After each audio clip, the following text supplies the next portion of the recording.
नमस्कार साथियों, एक बार फिर से आप लोगों का आपके अपने इसी YouTube चैनल में हार्दिक स्वागत करते हैं।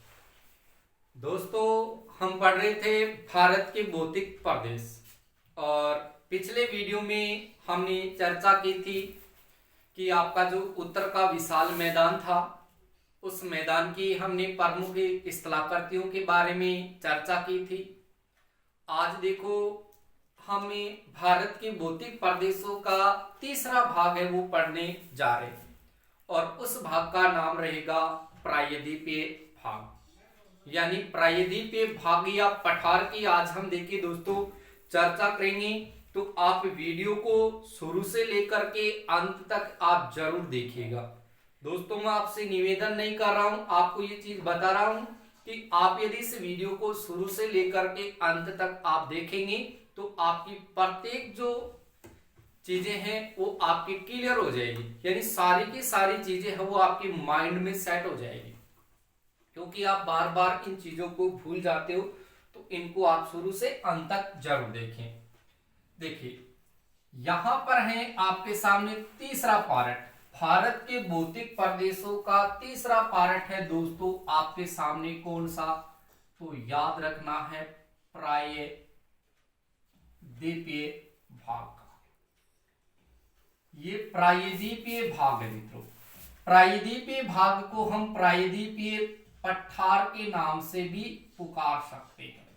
आज इसके ऊपर हम चर्चा करेंगे, ठीक है। इनकी क्या विशेषता है, किस तरीके के प्रश्न आपसे एग्जाम में देखो पूछे जा सकते हैं, इन सब के ऊपर देखो चर्चा करेंगे।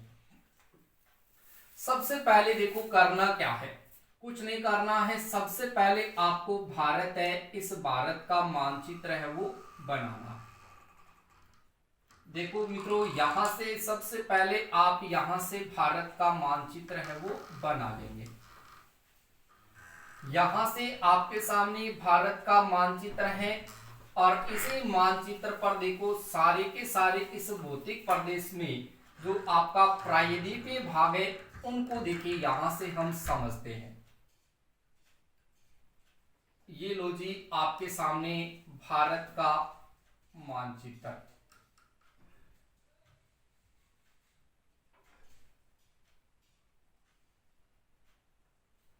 बन गया। यहां से ये आपके सामने देखो भारत है, इस भारत का यहां से आपके सामने ये मानचित्र है,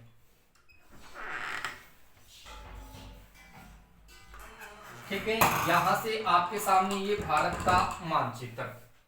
अब इस भारत के मानचित्र को देखते हैं मित्रों। तो इस भारत के मानचित्र में देखिए आपके सामने ये पूरा का पूरा जो आपका प्रायद्वीपीय भाग है उनको हम देखिए यहां से पढ़ेंगे।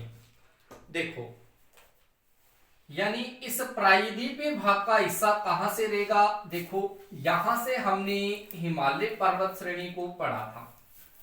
इस प्रकार से हमने हिमालय पर्वत श्रेणी को पढ़ा था। इसके नीचे देखिए मित्रों, यहां पर हमने किसको पढ़ा था? उत्तर के विशाल मैदान को पढ़ा था। यानी ऊपर वाला जो भाग है ये भाग आपके सामने हिमालय का है और ये वाला जो भाग है ये मित्रों आपके सामने उत्तर का विशाल मैदान है। उत्तर का विशाल मैदान है और ये जो आपके सामने बच रहा है ये मित्रों आपके सामने क्या रहेगा? प्रायद्वीपीय पठार। ये आपका प्रायद्वीपीय पठार है। इसके ऊपर देखो चर्चा करते हैं। सबसे पहले इस प्रायद्वीपीय भाग की बात करें मित्रों, तो इस भाग की देखिए सबसे पहले उत्पत्ति कहां से हुई है। प्रायद्वीपीय पठार की बात करें तो इनकी उत्पत्ति कहां से हुई है? तो मित्रों यहां पर सबसे पहले अगर हम उत्पत्ति की बात करें तो इनकी उत्पत्ति हुई है एजोइक काल में। कौन से काल में? एजोइक काल।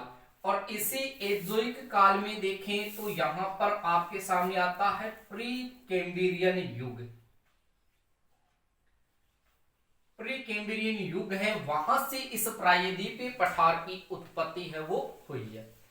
ये प्रायद्वीपीय पठार को देखें मित्रों, तो यहां से देखिए, मैं अब पहले तो इनकी एक एक करके पहले इनकी विशेषता रखता हूं। प्रायद्वीपीय पठार की बात करें तो इनकी उत्पत्ति मैंने बता दी कि एजोइक काल में प्री कैम्ब्रियन युग में इनकी उत्पत्ति है वो हुई है। ये भारत का प्राचीनतम भूखंड है, ये भारत का सबसे प्राचीनतम भूखंड है, भारत का सबसे प्राचीनतम भूखंड। तो भारत का सबसे प्राचीनतम भूखंड कौन सा, याद रखना है प्रायद्वीपीय पठार। ये भारत का सबसे प्राचीनतम भूखंड है, जो आपके सामने किसका अवशेष है, तो याद रखना है ये गोंडवाना लैंड का अवशेष है।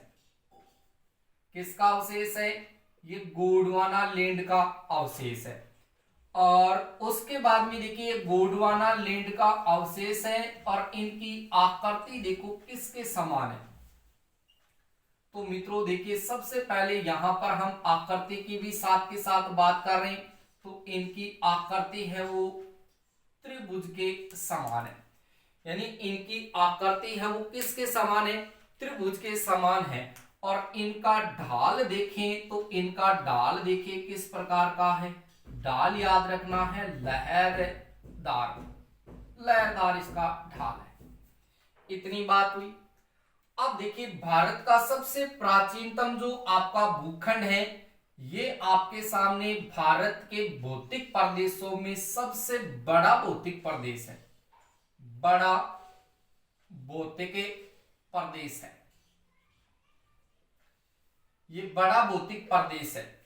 अब इस बड़े भौतिक प्रदेश की बात करें तो दोस्तों यहां पर आपके सामने देखा जाए तो इसका अगर हम क्षेत्रफल देखें तो इनका जो आपके सामने क्षेत्रफल है वो लगभग आपके सामने 16 लाख वर्ग किलोमीटर है।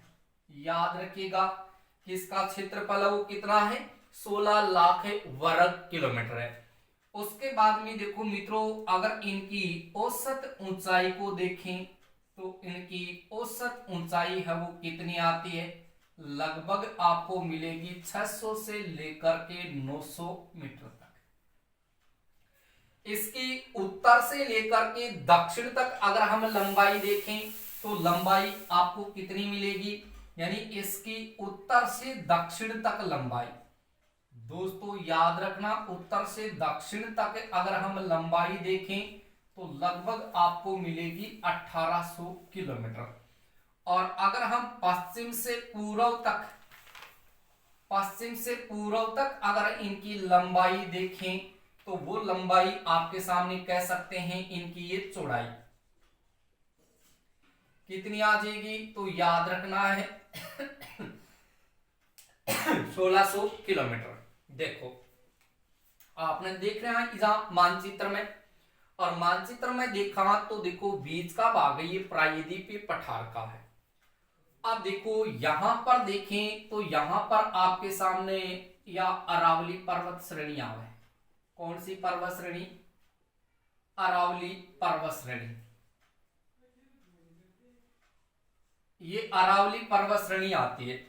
और यहां पर मित्रों आपके सामने एक स्थान है जिसका नाम है अगस्त मलाई। देखो कौन सी मलाई है, अगस्त मलाई है।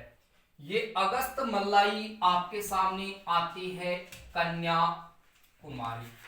कौन सी कुमारी, कन्याकुमारी। कन्याकुमारी कहां है, तमिलनाडु में है।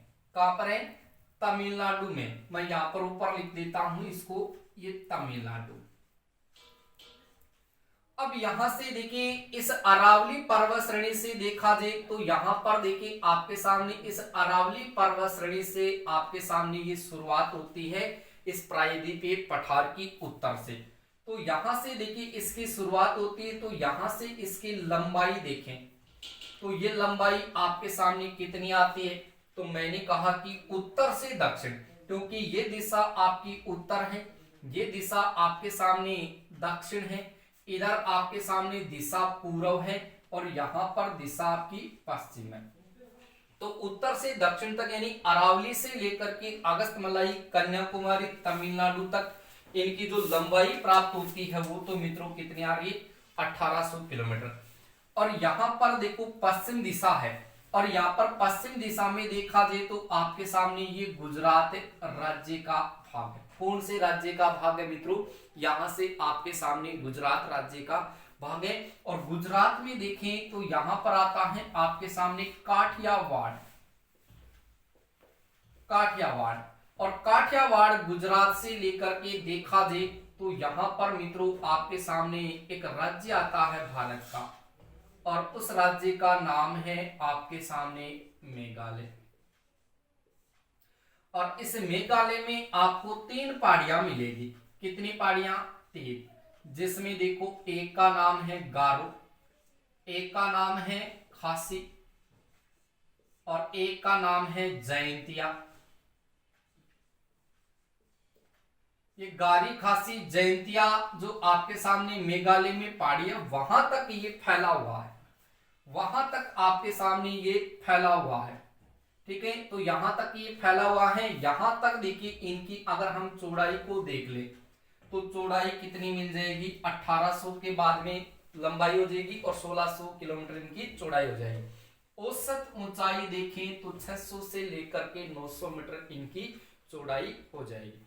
कितने वर्ग किलोमीटर क्षेत्रफल में फैला हुआ है दोस्तों, 16 लाख वर्ग किलोमीटर क्षेत्रफल में फैला हुआ है। इतनी बात क्लियर हुई। यानी भारत का जो प्रायद्वीपीय पठार है ये भारत का सबसे बड़ा भौतिक प्रदेश है, जिसका क्षेत्रफल 16 लाख वर्ग किलोमीटर है। इसकी औसत ऊंचाई 600 से 900 मीटर है वो मानी गई है। इसकी उत्तर से दक्षिण तक लंबाई 1800 किलोमीटर है, जो आपकी अरावली पर्वत श्रेणी से अगस्तमलाई, कन्याकुमारी, तमिलनाडु तक आती है। फिर देखिए इसकी पश्चिम से पूर्व तक चौड़ाई देखें तो 1600 किलोमीटर है, जो काठियावाड़ गुजरात से देखा जाए तो मेघालय में गारो, खासो, जयंतिया पहाड़ी है, वहां तक इनकी चौड़ाई 1600 किलोमीटर मानी जाती है। क्लियर हो इतनी बात। उसके बाद में देखिए आगे हम इनकी बात करते हैं कि इनकी उत्पत्ति कहां से हुई। तो मित्रों उत्पत्ति मैंने आपको बताई है एजोइक काल में देखें तो प्री कैम्ब्रियन युग से इनकी उत्पत्ति हुई है। और ये भारत का सबसे प्राचीनतम क्या है मित्रों, भूखंड है।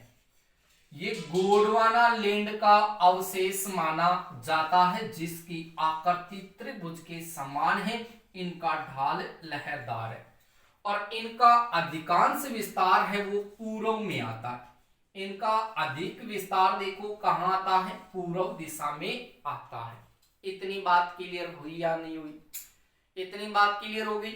अब देखिए आगे हम पहले आप इसका स्क्रीनशॉट है वो ले लें दोस्तों। इसको आप डायग्राम बना करके याद करना, जिससे आपकी याद हो जाए, क्योंकि डायग्राम से हर चीज याद होगी, क्योंकि ज्योग्राफी पूरी डायग्रामों पर ही तैयार होती है। मैंने कोई भी एक ऐसा टॉपिक नहीं रखा है जिसमें डायग्राम न बनाया। हाँ कोई एक आधा टॉपिक ऐसा हो चुका होगा जिसमें डायग्राम की आवश्यकता न पड़ी हो, लेकिन मैंने आपको जितनी राजस्थान ज्योग्राफी है, इंडियन ज्योग्राफी है, उन सब में मैंने डायग्रामों के आधार पर हर चीजों को मैंने आपको पढ़ाया। तो देखिए इनका स्क्रीनशॉट ले लें, फिर मैं आपको देखिए कुछ इंपोर्टेंट चीज है वो बताने वाला हूं। ठीक है मित्रों, आगे चलते हैं। देखिएगा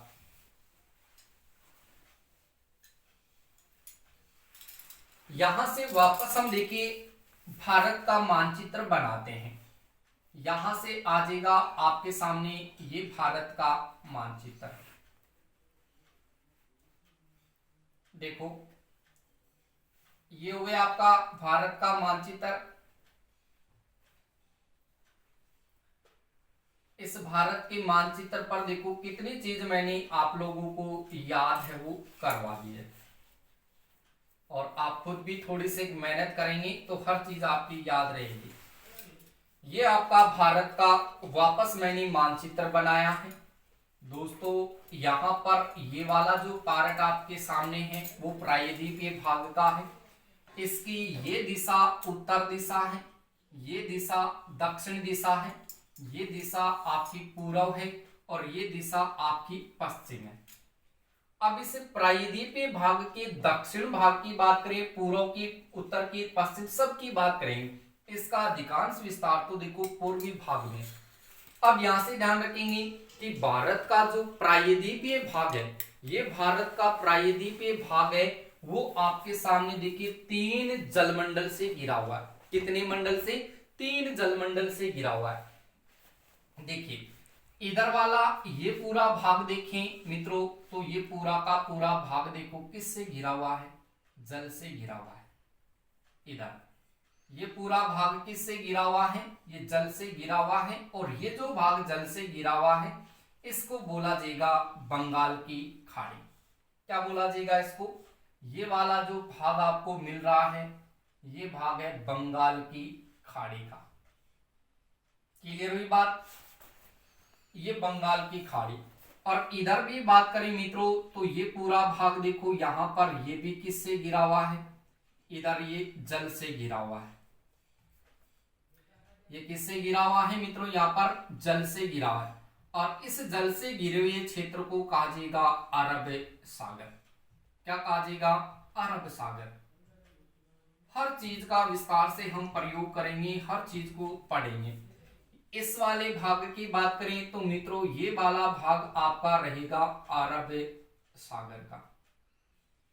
और इस प्रायद्वीपीय भाग के दक्षिणतम भाग की बात करें मित्रों, इस वाले दक्षिणतम भाग की, यहां पर आपको पता है यहां पर एक देश है श्रीलंका, सिंहल द्वीप। अब देखिए यहां पर भारत के दक्षिणतम भाग की बात करें तो यहां पर आपके सामने एक महासागर है जिसका नाम है हिंद महासागर। दिखाई दे रहा शायद नीचे तक? ये नीचे का भाग हिंद महासागर का है। अब देखिए इधर वाला भाग बंगाल की खाड़ी का, इधर अरब सागर, इधर हिंद महासागर। तो देखिए ये भी जल का भाग, ये भी जल का, और ये भी जल का भाग है। तो देखिए यहाँ पर भारत का प्रायद्वीपीय भाग है, वो 3 जलमंडल से घिरा हुआ है, बंगाल की खाड़ी, अरब सागर और हिंद महासागर। तो यहाँ पर ध्यान दीजिए इस बात पर आप कि भारत का जो प्रायद्वीपीय भाग है उसका दक्षिणतम भाग और हिंद महासागर का देखो मित्रों उत्तरी भाग। इस वाली बात को आप ध्यान से समझना कि प्रायद्वीपीय भाग का जो दक्षिणतम भाग है और हिंद महासागर का जो उत्तरी भाग है, इनके ऊपर चर्चा करें। तो भारत का प्रायद्वीपीय भाग का जो दक्षिणतम भाग है वो देखिए यहां से हिंद महासागर के उत्तरी भाग को ये 2 भागों में अलग करता है। तो भारत का प्रायद्वीपीय भाग है वो हिंद महासागर के उत्तरी भाग को देखिए कितने भागों में अलग कर देता है? 2 भागों में अलग कर देता है। 2 भागों में देखा जाए तो दोस्तों 2 भाग आपके सामने देखो कौन से आ रहे हैं? एक बंगाल की खाड़ी का है और दूसरा आपके सामने अरब सागर का है। भारत का प्रायद्वीपीय भाग है वो हिंद महासागर के उत्तरी भाग को 2 भागों में अलग करता है। एक भाग अरब सागर का है तो दूसरा बंगाल की खाड़ी का है। क्लियर हुई इतनी बात?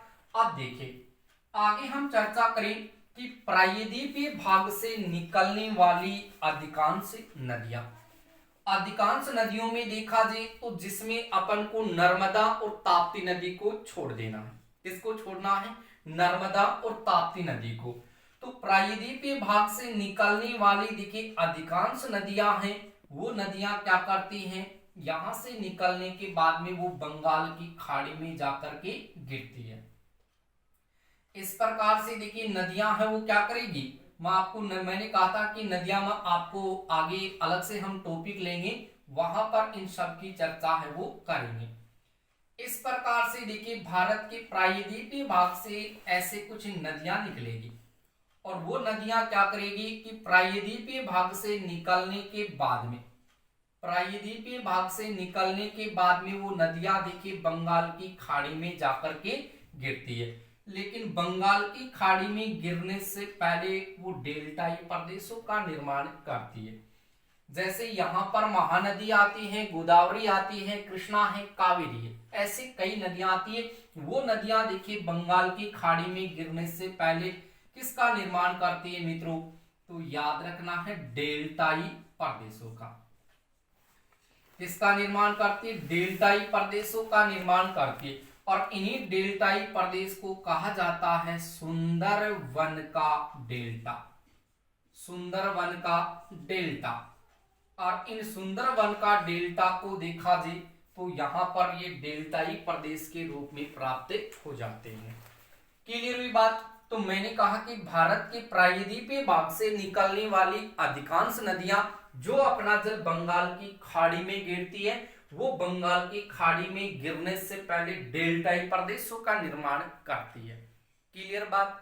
उसके बाद में देखो आगे, यानी इसमें हम यदि नर्मदा और ताप्ती नदी को देखें दोस्तों, यहां से हम नर्मदा नदी और ताप्ती नदी को देखें तो इस प्रकार से आपकी नर्मदा और ताप्ती नदी है वो बहती है।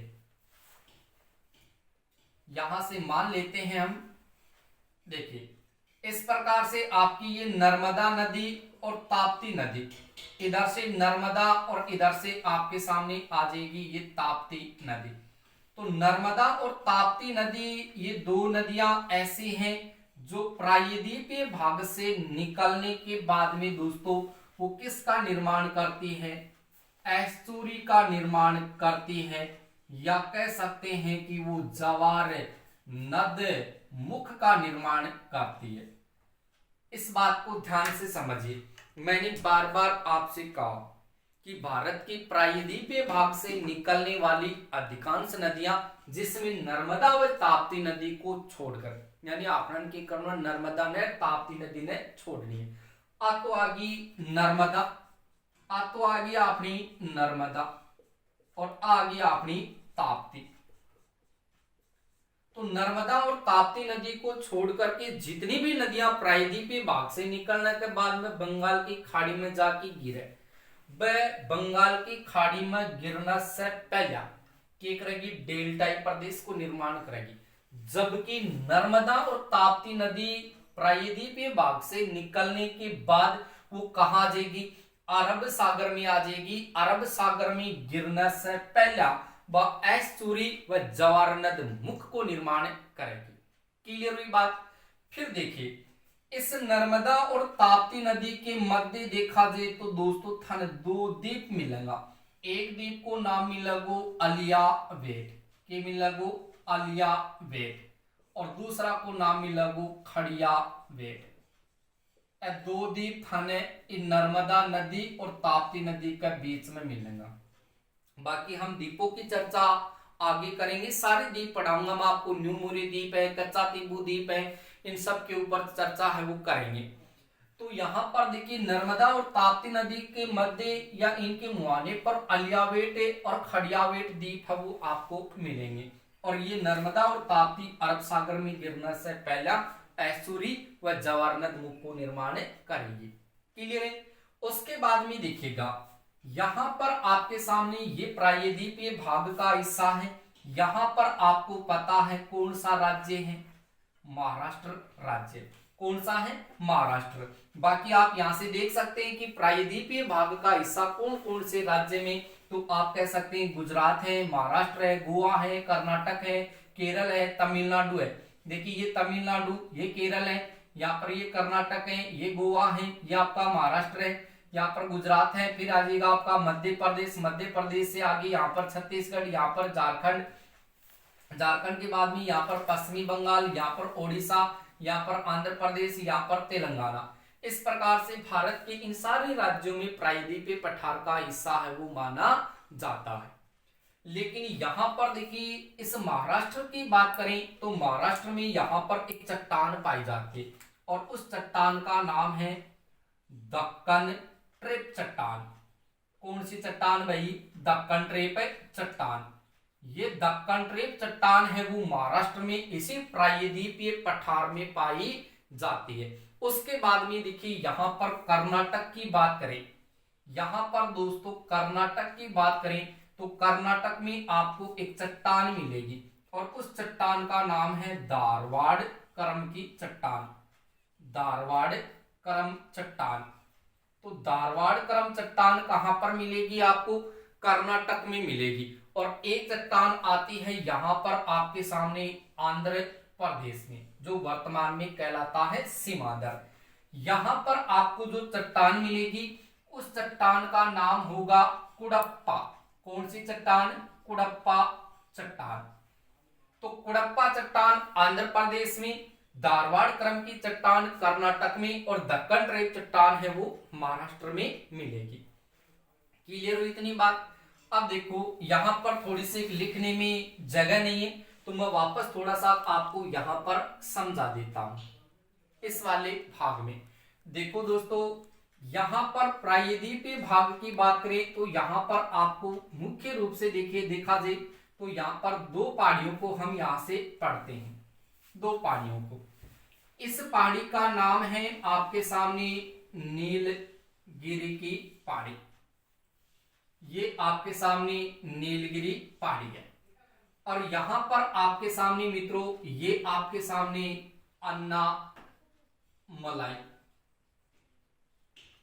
अन्नामलाई की पहाड़ी है। देखो ध्यान से देखिए, नीलगिरी की पहाड़ी, अन्नामलाई की पहाड़ी, ये दो पहाड़ियां हैं। इससे नीचे भी एक पहाड़ी आती है जिसका नाम है इलायची की पहाड़ी। पहाड़ियों का टॉपिक हम वापस पढ़ेंगे, पहले हम एक एक चीजों की चर्चा पूरी करेंगे। तो देखिए नीलगिरी की पहाड़ी की बात करें तो मित्रों यहां पर देखो कर्नाटक राज्य है, यहां पर आपको पता है केरल का भाग है और इधर आपका तमिलनाडु का भाग है। तो नीलगिरी की जो पहाड़ी है वो आपको कहां मिलेगी? कर्नाटक में, उसके बाद में केरल में और उसके बाद में आपने तमिलनाडु में। अगर अन्नामलाई की पहाड़ी की बात करें तो इनका विस्तार आपको मिल जाएगा केरल में और तमिलनाडु में। क्लियर है बात? अब देखो इस नीलगिरी की पहाड़ी की बात करें मित्रों तो नीलगिरी की पहाड़ी में यहां पर आपको एक चोटी मिलेगी। क्या मिलेगी? एक चोटी। ठीक है, यहां पर एक चोटी मिलेगी और एक चोटी आपको यहां पर मिलेगी। यहां पर ये अन्नामलाई की पहाड़ी में आपको एक चोटी मिलेगी।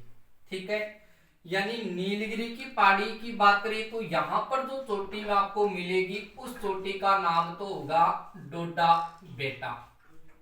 क्या हो जाएगी? डोडा बेटा। और इस अन्नामलाई की पहाड़ी में जो आपको चोटी मिलेगी उस चोटी का नाम होगा अन्ना मुदई, जिसको अन्ना गुड्डी के नाम से भी पुकारा जाता है। कौन सी गुड्डी है? अन्ना गुड्डी है। ठीक है, अन्ना गुड्डी, अन्ना गुड्डी। यानी नीलगिरी की पहाड़ी की अगर हम बात करें तो नीलगिरी की पहाड़ी में तो डोडा बेटा चोटी है और अन्नामलाई की पहाड़ी में अन्ना मुदई चोटी है। अगर इस अन्ना मुदई चोटी की बात करें तो अन्ना मुदई चोटी की देखिए यहां पर ये डोडा बेटा चोटी और यहां पर है ये आपकी अन्ना मुदई चोटी या अन्ना गुडी चोटी। इससे अन्ना गुडी या अन्ना मुदई चोटी की ऊंचाई आती है लगभग 2695 मीटर।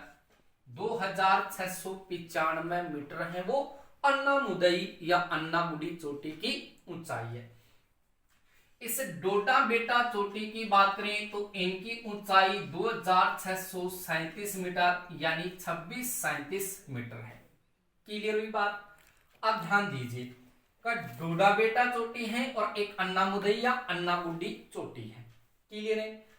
यानी यहां से देखिए नीलगिरी की पहाड़ी की सर्वोच्च चोटी कौन से, आप साथ के साथ नोट कर लेना मित्र, साथ के साथ लिखना को भी काम करो, सागर पढ़ो ही मत और सागर सागर इन बातों को समझो भी, क्योंकि समझेंगे, पढ़ेंगे, लिखेंगे और सारा काम हम करेंगे।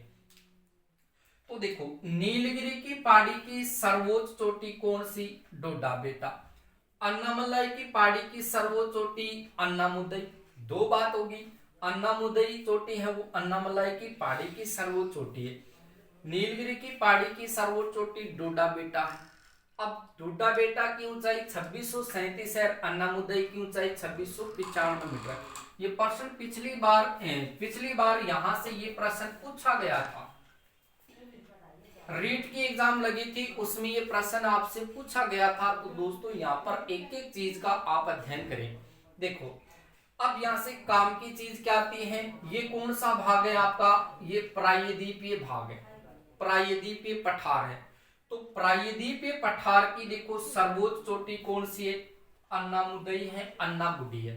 प्रायद्वीपीय भाग की सर्वोच्च चोटी, प्रायद्वीपीय भाग की सर्वोच्च चोटी कौन सी है या सबसे ऊंची चोटी कौन सी है? अन्नामुदई या अन्नागुडी चोटी है, जिसकी ऊंचाई 2695 मीटर है। फिर प्रायद्वीपीय भाग की दूसरी सबसे ऊंची चोटी कौन सी है? तो सबसे ऊंची चोटी और डोडा बेटा दूसरी सबसे ऊंची चोटी, ऊंचाई 2637 मीटर। यानी यहां से 6 प्रश्न आपसे इन चोटी से बनेगा।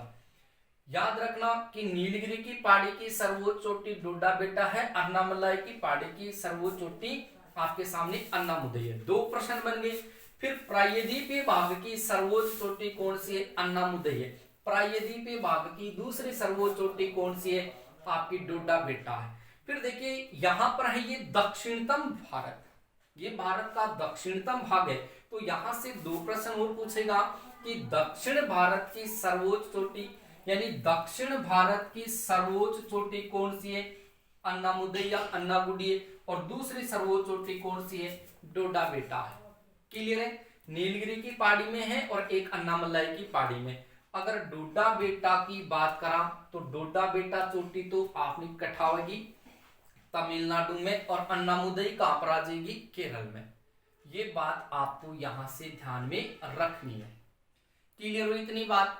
और उसके बाद में हम आगे चर्चा करेंगे तटीय भागों की, उनके ऊपर भी विस्तार से हम पढ़ेंगे। इतनी बात बोलिए पहले समझ में आई या नहीं आई?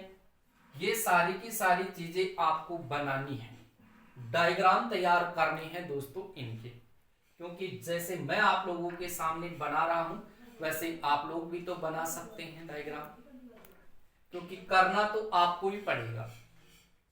कभी ऐसा ना हो कि गा तो मैं भी सकता था, दोस्तों सुनना, कि गा तो मैं भी सकता था लेकिन वो आवाज नहीं, गा तो मैं भी सकता था लेकिन वो आवाज नहीं, बना तो मैं भी सकता था, बजा तो मैं भी सकता था लेकिन वो साज नहीं। यानी बजा तो मैं भी सकता था लेकिन वो आवाज नहीं, बना तो मैं भी सकता था लेकिन थोड़ा सा ऐसे नहीं है वो, एक शायरी याद आ गई मेरे को कि गा तो मैं भी सकता था लेकिन वो आवाज नहीं, गा तो मैं भी सकता था लेकिन वो आवाज नहीं, बजा तो मैं भी सकता था लेकिन वो साज नहीं, बना तो मैं भी सकता था, बना तो मैं भी सकता था लेकिन वो साज नहीं, बना तो मैं भी सकता था लेकिन वो मुमताज नहीं। ऐसे एक शायरी है जिनको आप थोड़ा सा ध्यान में रखें और इनको बनाना थोड़ा सा सीख लें, क्योंकि डायग्राम के आधार पर हम इन सारी की सारी चीजों को पढ़ेंगे और साथ के साथ इनका अध्ययन है वो भी कर लेंगे। ठीक है दोस्तों, तो इतनी चीज आपके सामने रखी गई है। यदि ये वीडियो आप लोगों को अच्छा लगा है तो इस वीडियो को आप अपने दोस्तों को अधिक से अधिक शेयर करें और साथ के साथ इस वीडियो को लाइक करें और कमेंट है वो जरूर करें। ठीक है दोस्तों, और इस वीडियो को आप अधिक से अधिक है वो शेयर है वो करेंगे। ठीक है, और मिलते हैं नेक्स्ट वीडियो में इसी YouTube channel Suresh sir GK में। इसमें आपको लगातार इसी प्रकार की वीडियो है वो बार बार मिलते रहेंगे। ठीक है दोस्तों।